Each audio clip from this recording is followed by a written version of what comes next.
ଆପଣଙ୍କ ଭାଗ୍ୟରେ ବଡ଼ ପରିବର୍ତ୍ତନ ଆସିବ ଏବଂ ଅଜସ୍ର ଧନ ମଧ୍ୟ ପ୍ରାପ୍ତି ହେବ। ଘରେ ସୁଖ ଶାନ୍ତି ପ୍ରାପ୍ତି ହେବ। ସୁନ୍ଦର ମହା ଉପାୟ ରହିଛି ଏ ମନସା ପଞ୍ଚମୀ। ମନସା ପଞ୍ଚମୀ ମଙ୍ଗଳବାର ପଡ଼ିବାକୁ ଯାଉଛି। ଆସନ୍ତା ମଙ୍ଗଳବାର ମନସା ପଞ୍ଚମୀ। ଆପଣଙ୍କର ସାରା ମନୋକାମନା ମଧ୍ୟ ପୂର୍ଣ୍ଣ ହୋଇଥାଏ। କ'ଣ କରିବେ? ପ୍ରତିକାର।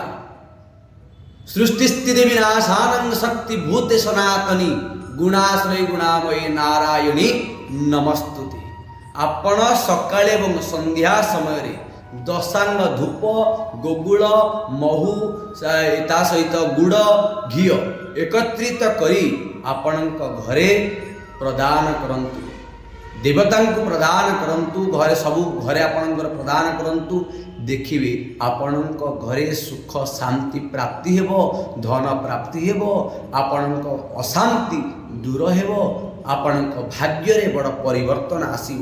ମା ମନସା ଦେବୀ ଆପଣଙ୍କର ସାରା ମନୋକାମନା ପୂର୍ଣ୍ଣ କରିବେ। ତା ସହିତ ସନ୍ଧ୍ୟା ସମୟରେ ଓସ୍ତ ବୃକ୍ଷ ମୂଳରେ ଗୋଟେ ଦୀପଟିଏ ଲଗାନ୍ତୁ ମନସାଙ୍କ ନାମରେ। ମନସାଙ୍କୁ ଚିନ୍ତା କରି ଦୀପଟିଏ ପ୍ରଦାନ କରନ୍ତୁ।